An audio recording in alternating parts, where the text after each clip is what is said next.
Welcome back to this fucking phone is gonna drive me fucking crazy because it does this dumb shit thing where it zooms in and out and it ruins all my videos and I really don't know how to stop it. So, I'm gonna talk a little bit about my transition today, which is not a topic that I usually speak too much about. I swear to God, this is like cancer or something, bro. It's been there for like a while and I feel like it's like spreading, but it's probably not cancer, it's probably literally nothing. Anyways, um, you can see, and this is why I'm recording, that I have black hairs right here up on my mustache. And that's because I went about 8 days without shaving. Now you can see right here how red and swollen and puffy the underside of my chin is. And that's from something called electrolysis. Electrolysis is a permanent hair removal technique whereby you basically stick a needle in and then run some electricity through it and it fries the hair follicle, and then you yank it out, and that's the end of the hair follicle. It doesn't grow back. It's permanent. It hurts like a motherfucker. It feels to me like getting stung by a wasp every single time. Zap, zap, zap, zap, zap. It fucking sucks, bro. I've been doing it for like fucking since I started transitioning. So like 5 years. But the thing is I also took 2 years off during COVID. So it's more like 3 years. And then it's more like 2.5 years, which is still a really long time to be doing like weekly, bi-weekly, or monthly sessions. It's really expensive. At least the way around here, it's really expensive. There's only I think like four practicing electrolysis around here, and they charge like every 15 to 30 minutes it's like $60 to $70. Like, that's a lot of fucking money. Like, I've spent thousands of dollars just trying to make sure that I don't have to shave so that I pass better, but mostly it's to alleviate dysphoria.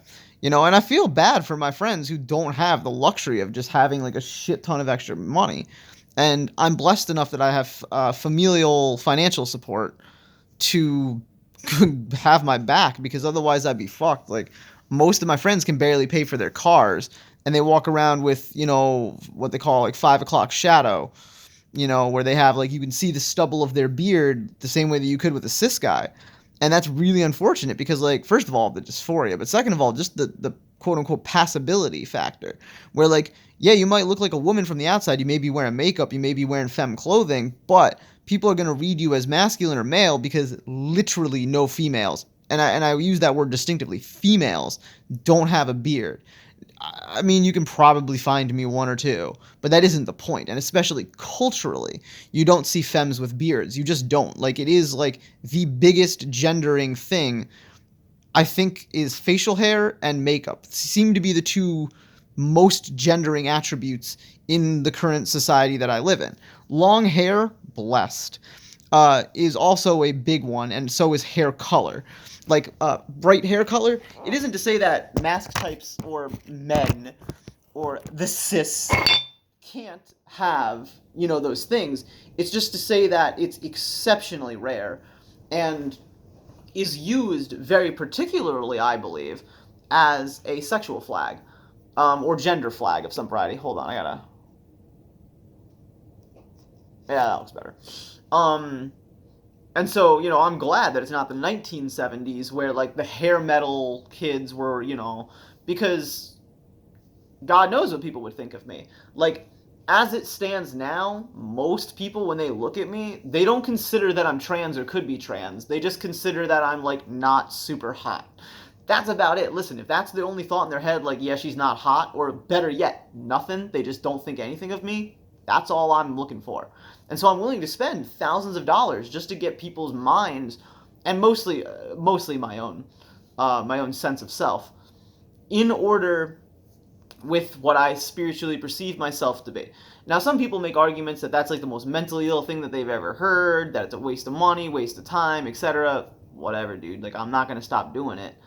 The first electrolysis that I ever went to, this was like my first year of transition. I was extremely vulnerable. I didn't even know how much people hated trans women. Like, I legitimately did not know. And the electrolysis, right before she started, she makes me sign all this different paperwork. She's like, are you really sure? I'm like, yeah, dude, like, I already gave you money. Like, how long are we going? Like, you ready to go? Like, I'm ready to go. And then so she does, like, one hair. She does one hair. And then after she does that one hair, she asks me, and this is verbatim, I'll never forget this. She says, do you know what Jesus said when he died on the cross? And I was just like, no. And she's like, and she does another one. She's like, forgive them, for they know not what they do. And I was like, oh, okay. And then we had like what I thought was a relatively normal conversation after that. She finished the whole session professionally, and that was the end of it.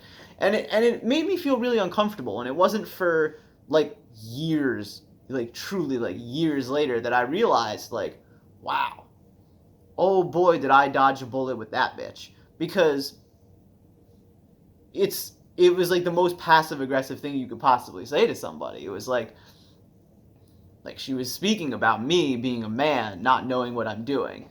And like I think even in the moment I kind of understood and knew that and just like didn't really care. It was like, yeah, whatever, you unprofessional bitch, like hurry up and do your job. But anyways, it prompted me to find a new electrolysis. I fucking hate this device. I hate it. Oh my god, I hate it. I can't fucking stand it. Eventually, I will get a new device and it will stop doing that, but until then, I can't. Anyways, so I found a new electrolysis, and I won't give her name. I don't want to give anybody's name on this channel, but suffice it to say that she was extremely gracious with her patience of me, because I'm kind of annoying. I say a lot of really sus things, and this was before I understood like the overload that like autism and ADHD, the interplay of like stim overload has on like the psyche and the ability to like rationally compose yourself. So I would just go in there and sometimes be already overstimmed, and she'd be plucking these hairs, and mind you, again, it feels like a wasp sting. It's not fun. And I'd be just saying the most just like degenerate, like evil, horrible things, just venting about like this and that, hatred, this and that. And she loves me. Like me and my electrolysis, we get along. We really do. And it was interesting because she had never encountered a trans woman before. We're not very common, and most of us that do have money that can afford electrolysis are doing laser treatment because it's quicker. It's kind of all up front, all at once. It's just like I'm paying thousands of dollars over years, right? Because I'm not a candidate for laser treatment because my hair is too red, right? And I got too much Irish or Scottish or whatever blood in me. It's too red. And the hair follicle, and this is what I was told by the laser treatment specialist, the laser would fry my hair, but it wouldn't get the bottom of the follicle because it's too red. I'm not 100% how true that is versus maybe they just didn't want to deal with me. I don't really know. I didn't really care. It sounded right.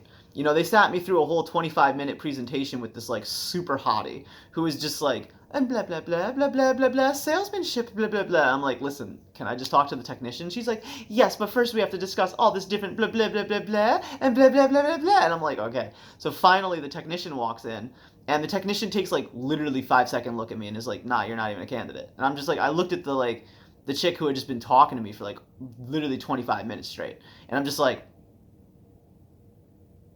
and she's like, and then, yeah, so basically it was reiterated that, like, yeah, I'm not a candidate. And I got a second opinion on that, and I wasn't expecting to get the same opinion. I was expecting them to take thousands of my dollars. But instead, yeah, they were just like, hey, like, I know you were prepared to pay your deposit, but it'd be a waste of your money long term. Like, we're willing to do one session if you want to pay that deposit today. We can get started right away, but you will not have the desired effect. And, like, when I heard that, I was like, well, shit, I mean, like, all right, I guess it's electrolysis. So electrolysis it became. And so me and my electrolysis, we get along. I've taught her a lot about gender. She doesn't really need to know it, but it's just like, it's an interesting thing because she's willing to learn. It's like, and in the process of discussing it with her, I've learned a lot about myself. I've learned a lot about like myself identifying as non-binary versus identifying as a woman versus using the word queer to identify versus using it as like a sexual orientation or just kind of like as a pejorative, which you won't catch me doing, but like it used to be, at least when she's older than I am. I don't know how old she is, but she's older than I am. It used to be more of a pejorative term, and just the evolution of culture and being able to discuss that in meta with her. Because, like, I don't know, like, I don't mean to, like, brag, but, like, I feel like most of the women she deals with are, like, middle-aged and kind of boring.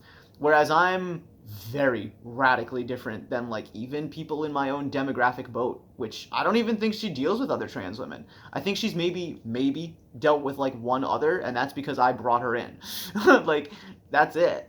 And so I had electrolysis today, and so that's why I'm all swollen and miserable and hairy, because I have to let it grow in. I have to let my hair grow in for like a full week, which fucking sucks, dude. Like, it's not fun for me. It's dysphoric. It's almost as annoying as this thing moving in and out.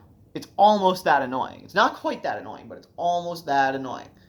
And so anyway, I also in the process of being tortured. I mean, that's really what it feels like to get electrolysis on your face. Like, I have learned that I have nearly an endless capacity for pain, an extremely high threshold, but pain doesn't register the same way for me as it does for most people, I would think. Maybe it does, and I just don't realize it, but it seems to me to just register the same way that any stim registers, whether it's bright lights, loud sounds, a touch of a tag on the back of my neck, the worst.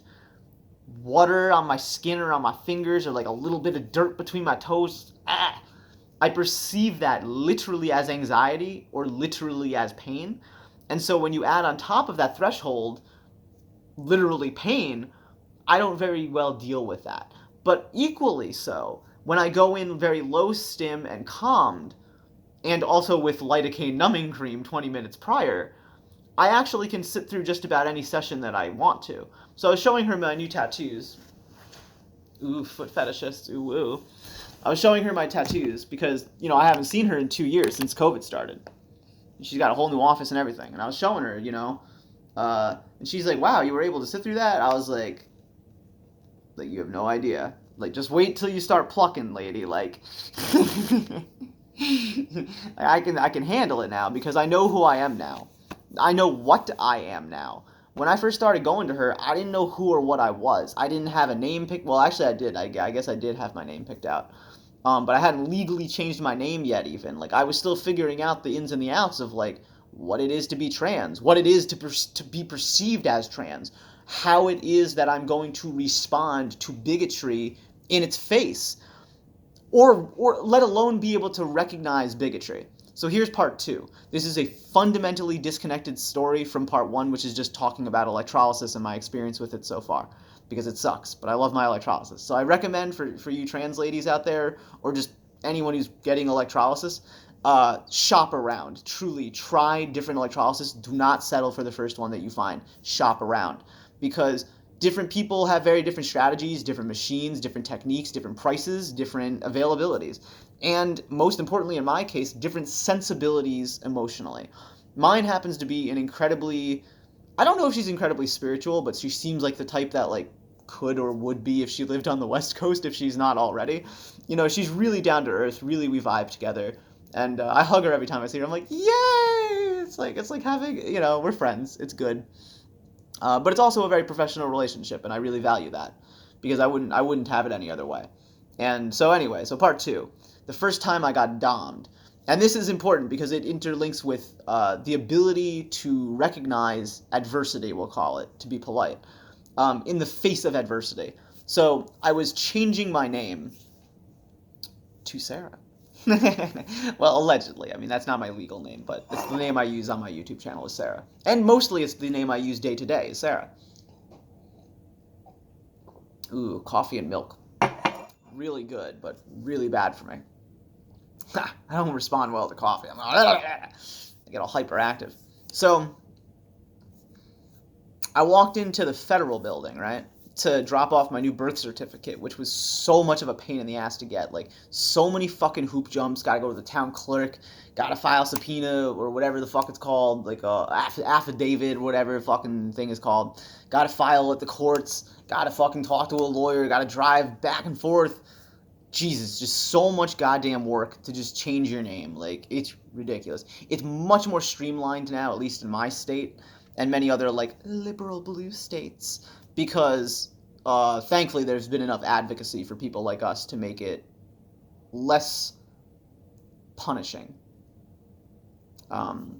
So anyways, but when I was doing it, it was still a rather punishing experience.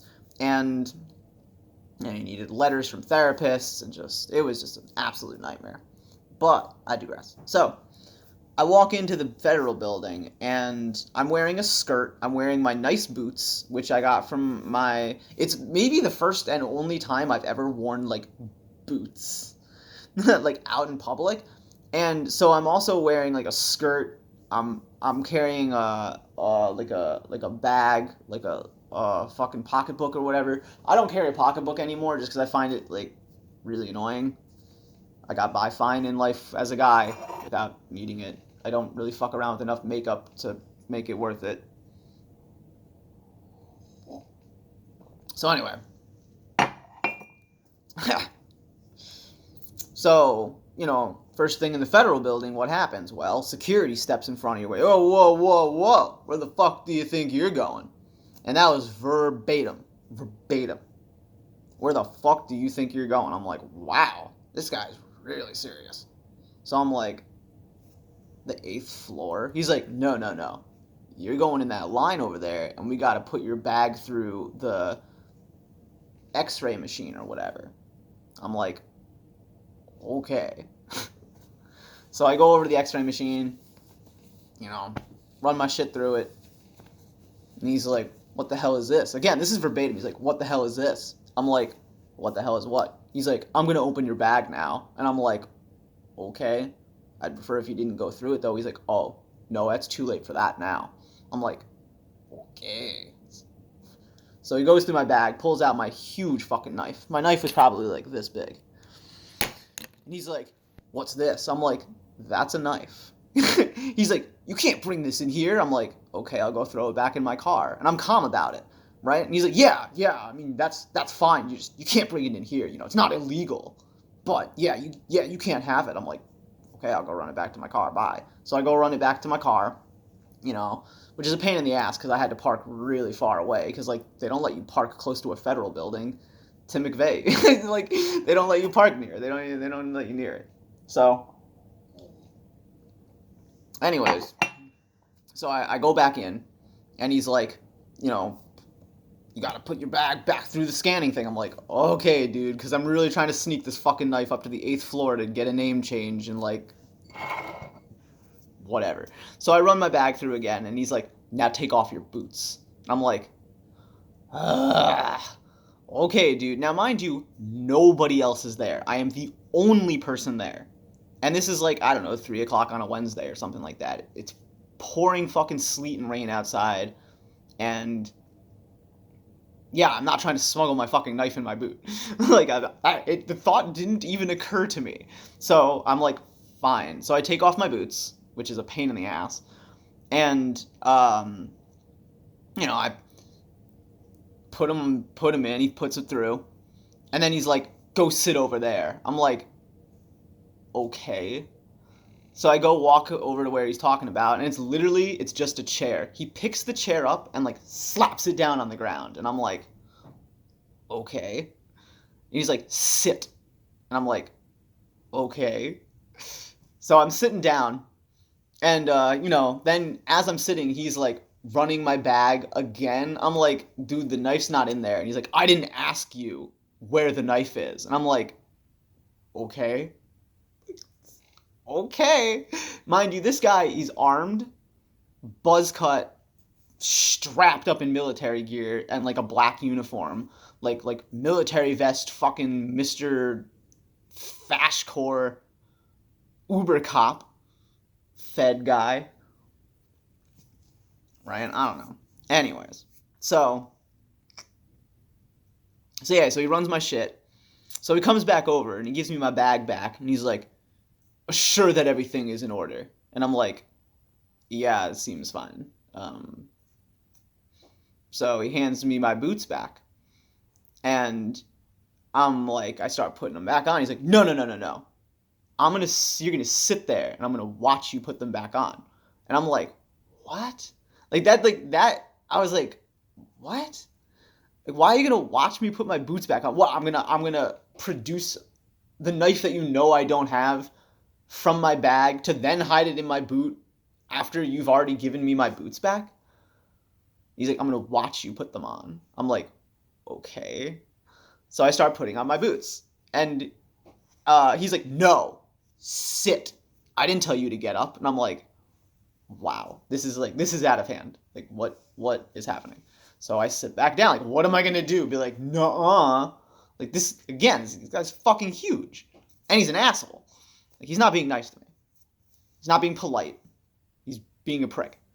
And so I sit down. I'm like, okay. So I start pulling on my boot. And he walks around me. Full circle. Like, he full 360s me. And I'm like, what the fuck?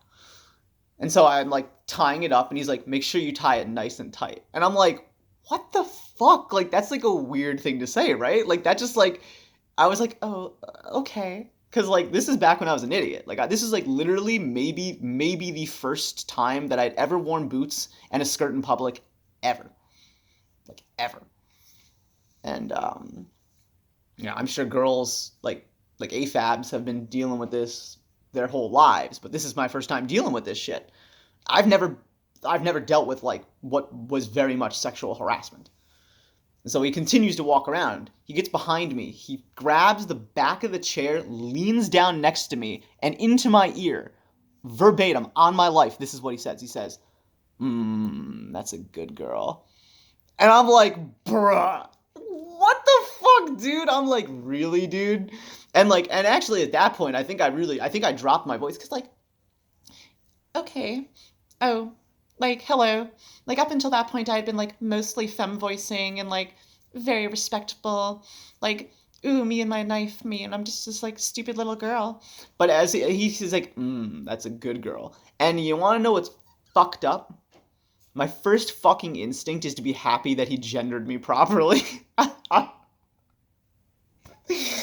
Right? So I'm like, oh, okay. And he gave me kind of a weird look because I'd kind of dropped my voice a little bit because it caught me super off guard. Like, bro, get out of my fucking ear, dude. Like, I'm trying to just like tie my boot and book. So I put my other boot on, I tie it up, and he's like, all right, you can get up now. I'm done with you. I'm like, okay. And he's like, you have a good trip. And I don't even say shit. I'm just like, So I go upstairs. I'm like, the whole time I'm going upstairs, I'm like, what the fuck was that all about? Like, that's just the weirdest thing. Like, I'd never encountered anything like that before. And it's weird.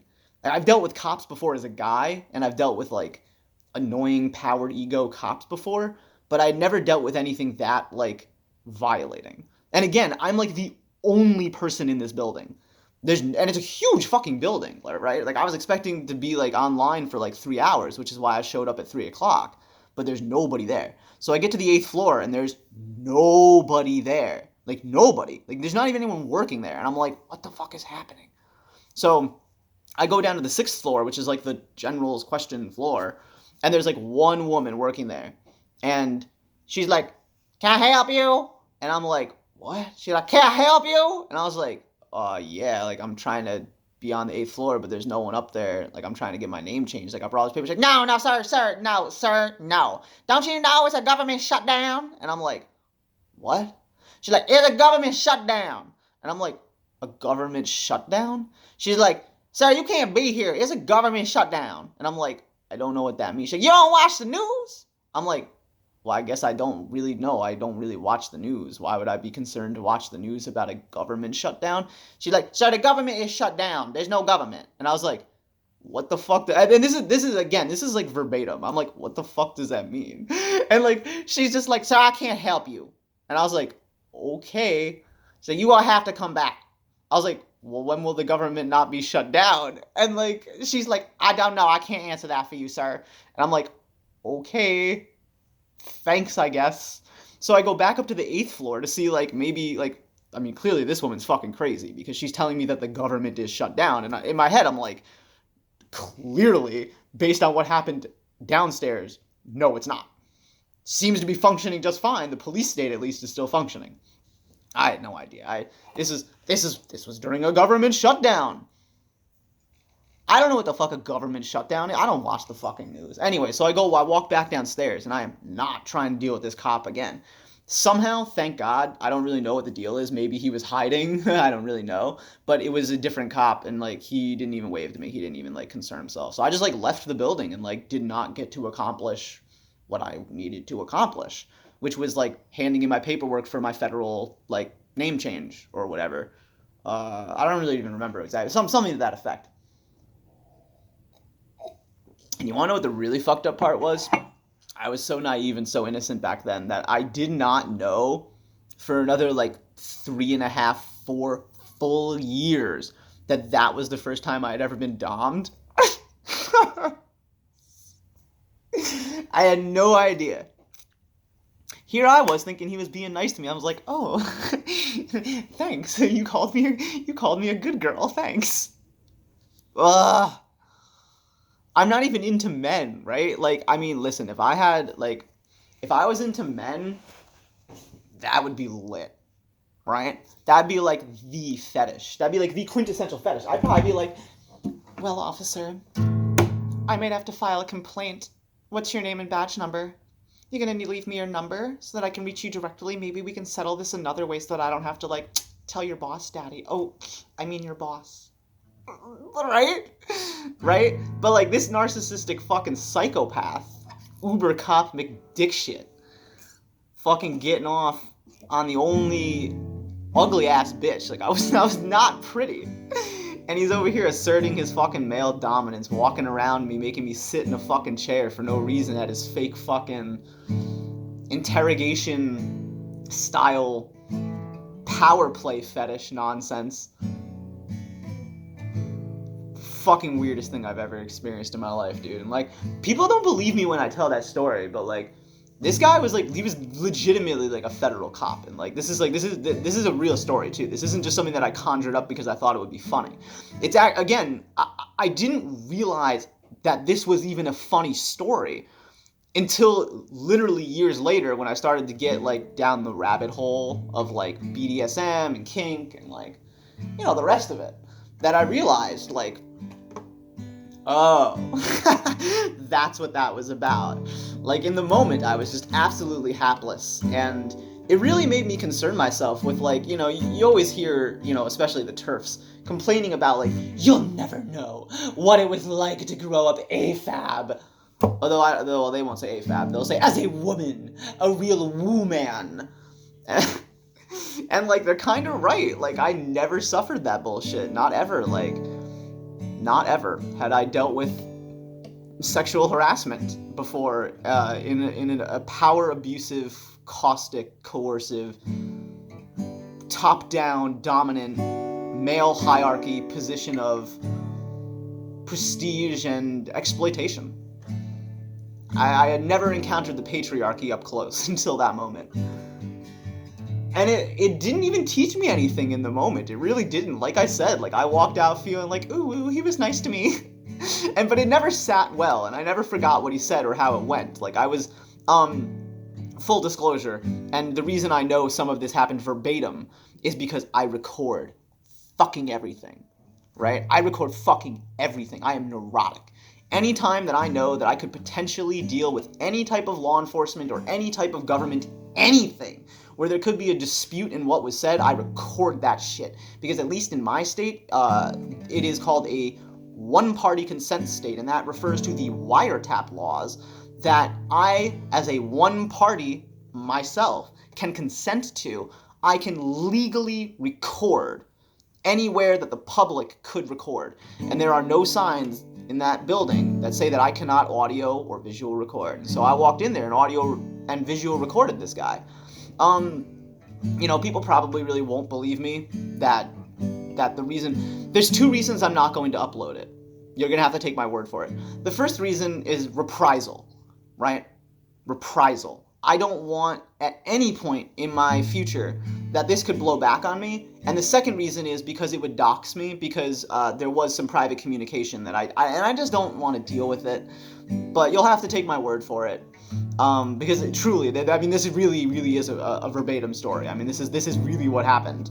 And it just sucks. So the conclusion to that story is that inevitably I had to go back to that building, but this time I brought 2 friends with me. I brought one covert person ahead of me to then send me a text message like, "Hey, the security wasn't a prick." Oh, mind you, it was a man that I sent in ahead as like a scout, and then I walked in with my girlfriend at that time, who very much had my back. And the second time I went through security, they didn't make me take off my boots. They didn't. I also had no knife with me, which is of note. But there was no problem, like no problems. But yeah, not really a surprise that a federal government, dom daddy or like caustic male rapist type would be found working in a fucking federal building. I mean, it was just not a surprise to me. And I've told this story a couple times at like open mics, and I think I had an old video of it that never really got uploaded, but I wanted to just upload this video because I just think it's just like kind of a weird tune to tango to, of talking about, my experience with both electrolysis, which has been largely a good thing, but I experienced adversity and bigotry, and I mean outright bigotry, from the woman who asked me how Jesus, or what Jesus said on the cross, and probably actually literally scarred my tissue by actively hurting me, just to fucking punish me for my sins, And also to tell the story of the other time I've experienced, male dominance.